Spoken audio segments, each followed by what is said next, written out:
program are strictly those of the host, guests, and callers, and not necessarily those of this station, its staff, management, or sponsors.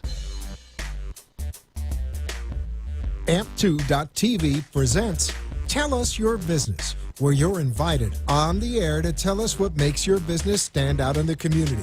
It's important we hear from you to tell us all we need to know about what you do best. Tell Us Your Business uses the latest radio and television production systems, and all shows can be seen on amp2.tv. If you have a question for our guest, call 888-565-1470. Now, let's get ready as our guest hits the airwaves and informs us about what we need to know on Tell Us Your Business. Hello. I am very excited to be here as a guest today. My first time in Tell Us Your Business. My name is Lina Sosa, and I am an executive and success coach. I assist business owners, entrepreneurs, individuals, employees reach their highest goals. That is my passion. So today I want to talk a little bit about building culture by design and building what I call a success map.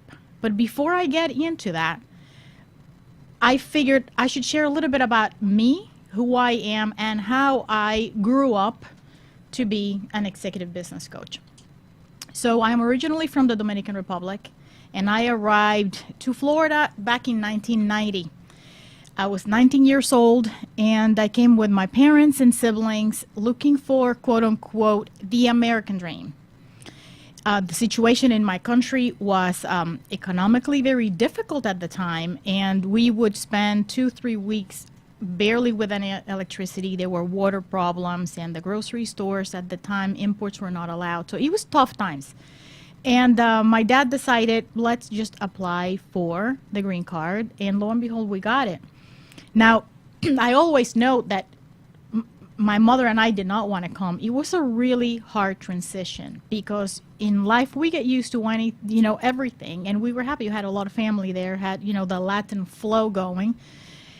So the punchline to the story is that when we arrived to the United States, my father was not a businessman. He put the money in a bad investment, and overnight we had nothing. We spent years eating pasta 5-6 days a week, literally nothing. And the economy in 1990 was tough.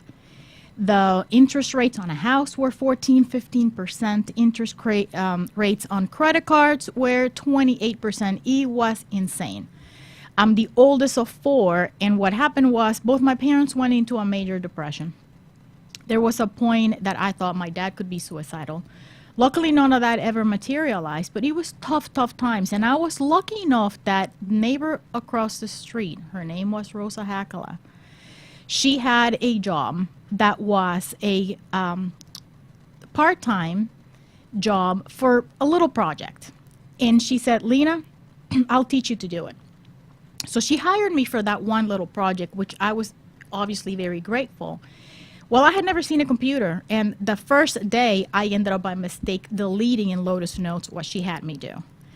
And that was the day that I had to learn the meaning of the word resiliency because I wanted to die.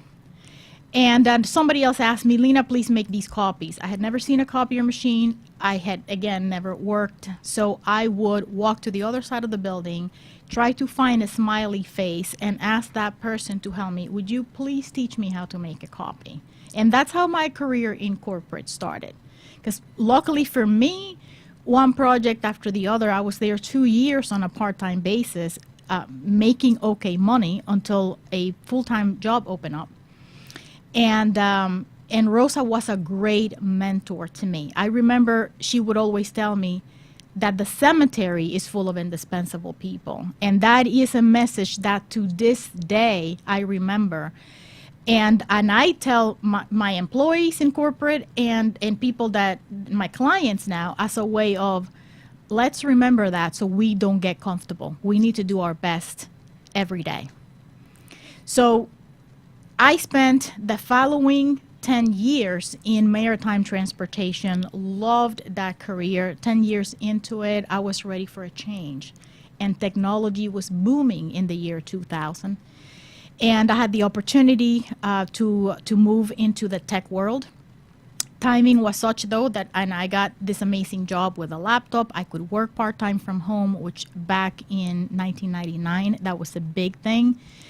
And but by the year 2001, the dot-com crash, that was another adventure. I had to start from scratch. And start from scratch meant 50% less money, but it was in a new environment that I had to take advantage of what I could learn. So in the subsequent years, I grew from entry level to president of a local software company here in Boca Raton. Throughout those years and all pain, and the reason why I tell the story about my family and the bankruptcy and all of that is because during that time, it framed my state of mind of learning with the intention to apply things by design with intentionality. I wanted to live a life, not only personally, but professionally, of intention. How can I do things the best way? The way that produce the better results. And in small corporate, you have to become very resourceful because you have to do more with less people while keeping them engaged, keeping them enthusiastic. And that became my mission. Luckily, I spent 15 years part of Vistage International, which was amazing, and I love to study. So during all of that time, I was packaging all the knowledge of what I now call a black belt in success and a black belt in failure. Because the reality is that we learn more from our failures sometimes than we do from our successes. Packaging all of that is what brings me today, after we divested the software company, as an executive coach. So how do I do it, or what do I recommend? I always say that there's two sides to any individual as we approach, success. And the two sides have to do with professional and have to do with emotional intelligence and personal. And not one side is more important than the other. The question is, where are you in your life, and what are the areas in which if you increase 1%, that you increase every day, that becomes exponential, just like in finance, right? It multiplies. Then it takes you to the next level. So my roadmap to success is understanding your why. And that's important not only as an individual, but as a corporation. The why is why clients want to buy from you and why your employees want to be with you. So understanding that why becomes critical. And what are the beliefs? Beliefs are important either individually or from a business perspective. Do you believe you have the best product you can? And why is that? Then you need to understand personality. Personality has to do with character. And that, again, everything applies to both. There's no business without the individual. And the individual needs the business to grow financially, right? When it comes to emotional intelligence, understanding self-awareness, how to self-regulate, how to know your values, your self-accountability, how to develop emotional rapport with your partner, with your children, with your family, with your employee, with investors. Those are things that sadly they don't teach us in school. They don't teach that in college, right? We learn as we go.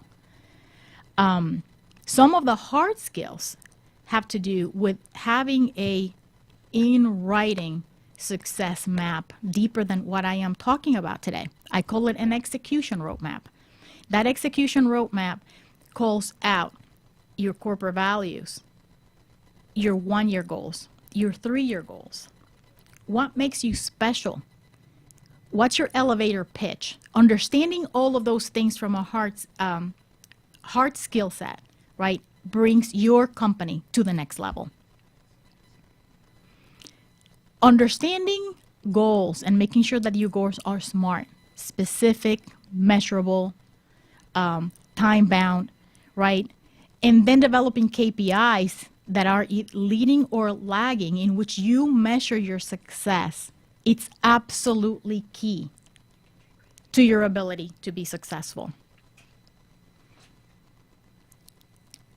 Hiring slow and taking your time, and then firing fast. Because in my experience, as soon as you identify that somebody is not a cultural fit in your organization, what happens is the guilty feelings start happening and we prolong it, and we end up keeping people that they would be better off having careers somewhere else, right? So it becomes really, really important to have the discipline of taking your time culturally to hire the right person. But when you identify that, you do it in a clear and fair way, and release that person to their next opportunity. Other things that are very valuable are one-on-one meetings with your employee or with your bosses, right? Having that communication is key amongst people, and delegating effectively and having a clear map for customer success are some of the things that make an organization successful. Again, the key is to identify what are the components that your organization needs to go to the next level. Now, the first question that I get asked is, Lina, how do I know that I need an executive coach? How do I know that I need somebody like you? So the questions are, do you have if you don't have a clear map to where you're going, then the answer is you can use help. Do you have employees giving you excuses instead of results? That's another reason why to engage. A third option is, do you have managers that you've been promoting because they were good employees, yet these people are not necessarily leaders? They don't have the training to be leaders. Then that's another reason to engage. Are you perhaps a solopreneur that needs help? That's another reason to engage. Freddie, questions for me? I know that you've been listening. What do you do in order to get started? In other words, how do you pinpoint the things that you pointed out? Where do you start? Where is the beginning? Where's the middle? And where's the end? From scratch or an existing business? Existing business. Okay, so when you have an existing business, it is important to do a gap analysis. What are the areas that you're suffering? Is it that sales are not where they need to be? Is it that you need help with marketing? Is it that your employees are failing you? What about if you can't hire employees, which just seems to be what's going on right now?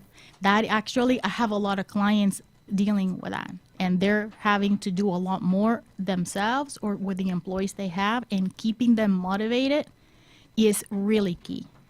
I am one of those people that I believe in sharing as much information as you can with the employees and sharing with them the efforts that you're doing.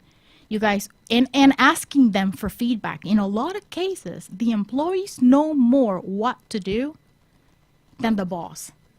But in a lot of cases, our pride takes over. And we think that as the boss or the business owner, we need to be the one dictating. And we think that being vulnerable plays against us. And in that case, I say flip it. Ask people humbly, come in 30 minutes before or stay, and let's talk and say, we're in this together. What do you think? How do we do this?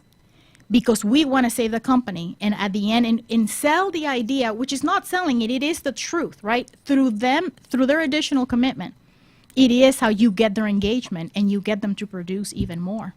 That's how that goes. Would you agree or disagree on giving employees that are coming in incentives, maybe profit sharing or something like that? First, you can't get them, but if you're going to have them leave their unemployment benefits, do you believe in profit sharing for the employees? Well, that is a deep question, because I believe that profit sharing is something that you need to earn in time, unless you are such a key employee. And that you need to be very careful, because as a business owner, what I have seen a lot is that you make the mistake of giving too much of the profit sharing. And what happens is employees on the average, they don't understand finances. Then you have the cost, the company has the cost. And there's a lot of mathematical equations that you need to do, because people start giving percentages and normally it's of revenue and not necessarily of profit. And that gets really kludgy. So I would not, unless it's a key employee, necessarily lead with profit sharing. Now, specific bonuses against performance and against performance that leads to the right activities for the business, yes. Having the right incentive and having the right payout, absolutely. Did I answer your question? Yeah. And all of these things, they apply in different shades from big corporate to small business. I take a lot of pride in coaching the owners about integrity.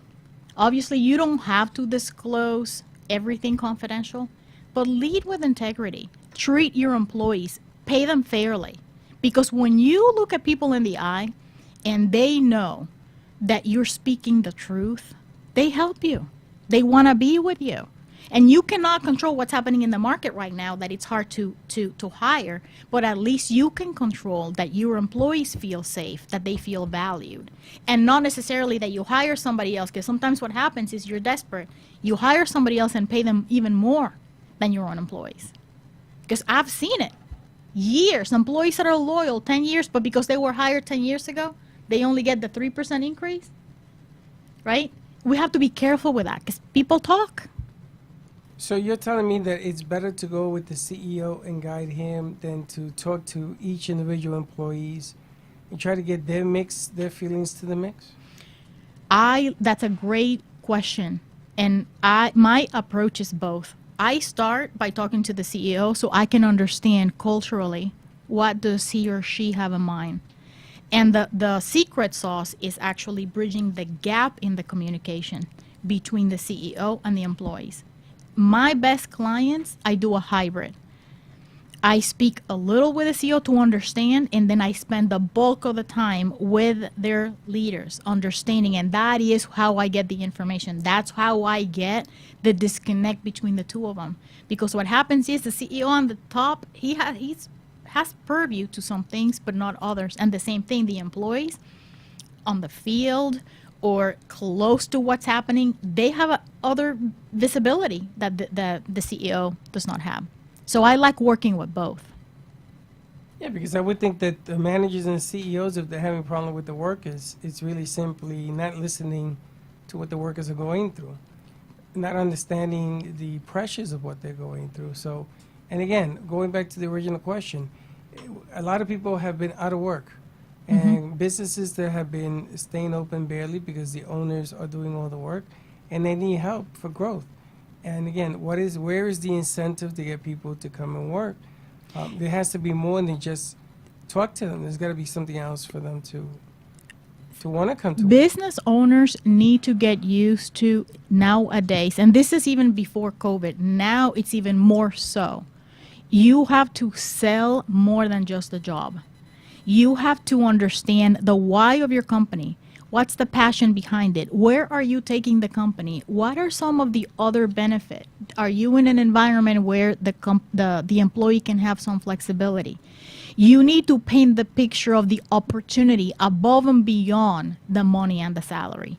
This day and age, people want to have flexibility. They want to have input. They want to have their opinions heard. They want to be part of a mission. People do more. There's study after study after study that people do more when they attach and associate themselves to a mission than they do for a bonus. It's unbelievable. And the thing is that corporate or business in general is behind the science of the power of the mind and how the mind works. And people do more when they think you have something amazing and they're helping you go to the next level than they do, again, for a bonus. Does not fail. So there's a question. Who What is your ideal client? Who is my ideal client? That is a great question. And the basic answer is anybody who's willing and ready to change. Anybody who wants to grow. And that could be there's no vertical, there's no necessarily size of business. I work with businesses that it's a solopreneur, and I have clients that have 200 employees. But the key for me to be successful and help them successful is that they are vulnerable and they're willing to learn different things and do things differently. Because when you keep doing the same thing, you get the same results. And that becomes the infamous definition of insanity.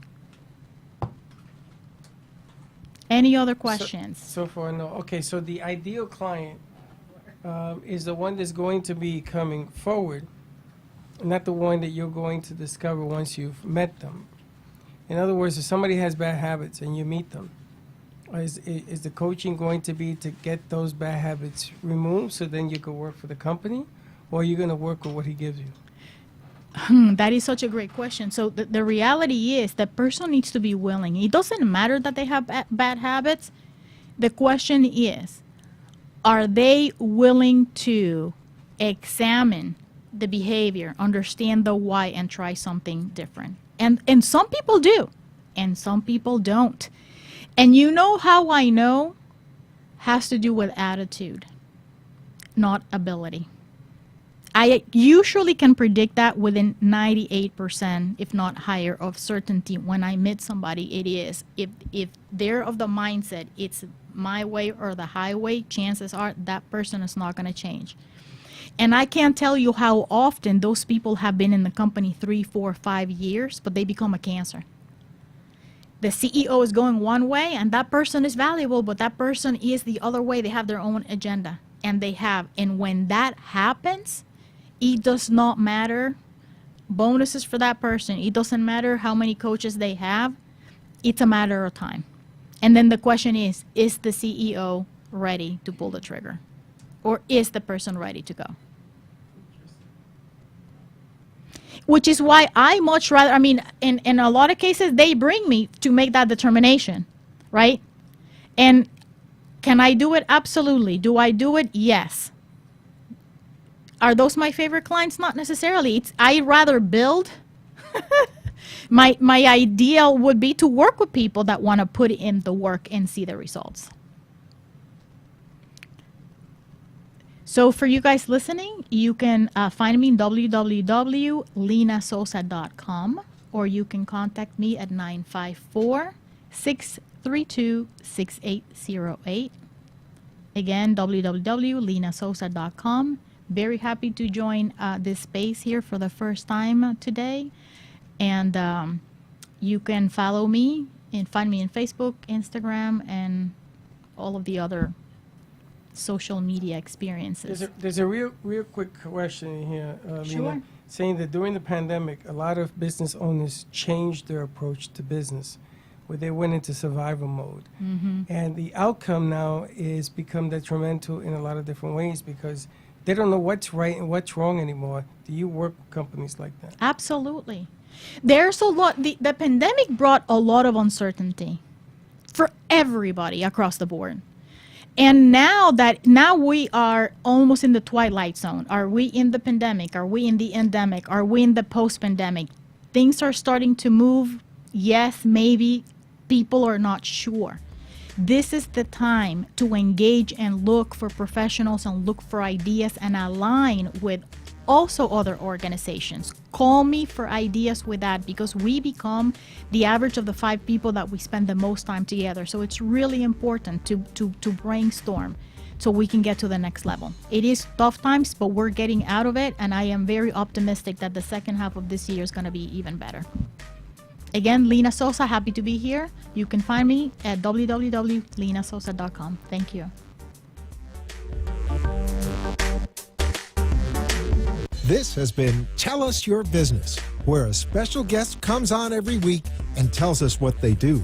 All shows can be seen on amp2.tv, and if you wish to be a guest, call 866-224-5422 and tell us about your business. That's 866-224-5422. This has been an amp2.tv production.